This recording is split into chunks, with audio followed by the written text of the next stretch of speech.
Kamala Harris and Tim Walz put out a very weird video yesterday. They sat down and I guess pretended to have dinner together or something. And I don't know what the point of the video was, but I guess the point was to show us that, oh, they're real people, just like you and me.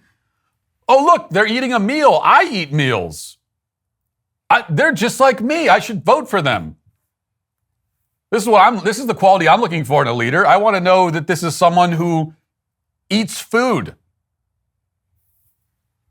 But so maybe that was the point. I don't know. But here's the video that Tim Walz posted to his social media accounts. Let's watch. Like I have white guy tacos and what is like that? black, like mayonnaise and tuna? What are you doing? pretty much ground beef and cheese. That's okay. Do you put any flavor in it? No. Oh. Here's the deal. No, they said to be careful and let her know this, that black pepper is the top of the spice level in Minnesota, you know. I'm the first vice president, I believe, who has ever grown chili peppers. I'm trying to expand my food knowledge. You know, we've got some cantaloupes. You'll be fine. Yeah. Okay, so now most people seem to be focused on the fact that this is so awkward and fake and lame, but everyone's skipping over the more important point, which is that a presidential candidate just casually dropped anti-white racism in the middle of what was supposed to be a lighthearted video. You know, Tim Walz says that he makes white guy tacos, and Kamala says, what is that, mayonnaise and tuna? Like, that is anti-white racism.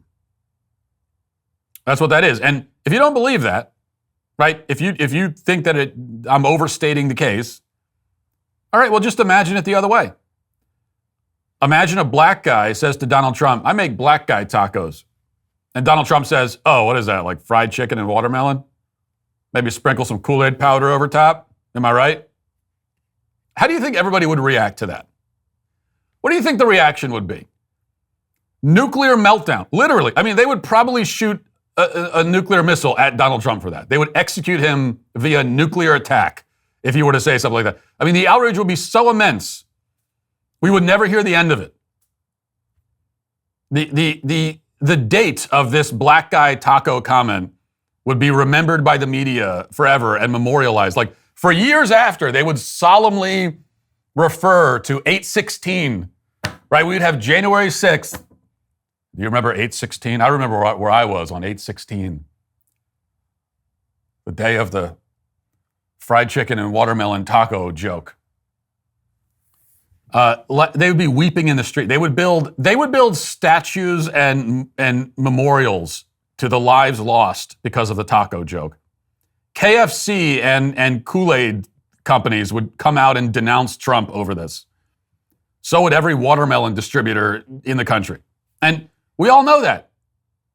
This is another one of those things where, like, there are people that are going to clip this. They're going to take this clip of me saying that the comment from Kamala Harris was anti-white racism, and they're going to try to present it as though it's just like on its face absurd.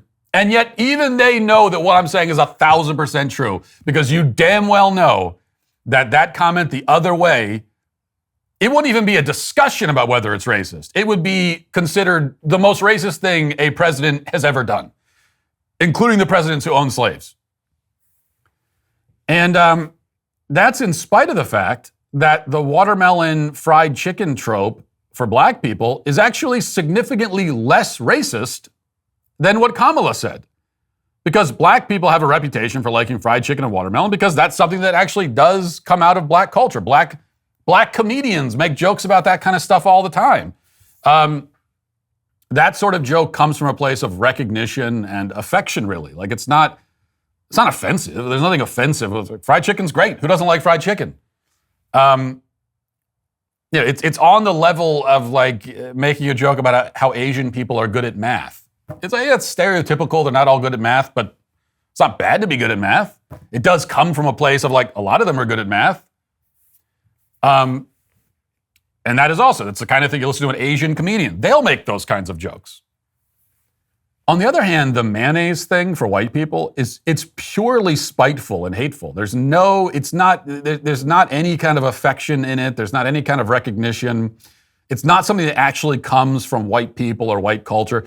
White people don't actually have any special affinity for mayonnaise. There's not any, like, it doesn't come from You talk to white people, they're like, you know what, I love mayonnaise. Doesn't happen. It's not a thing. The mayonnaise trope, it comes from like the most spiteful corners of black Twitter. You know, that's where you'll find those kinds of jokes. They'll refer to white people as the mayonnaise people, that kind of thing. I mean, it's a dumb insult. It's really stupid, but it's quite like spiteful. It's just like a hateful, we hate you and don't like you kind of joke.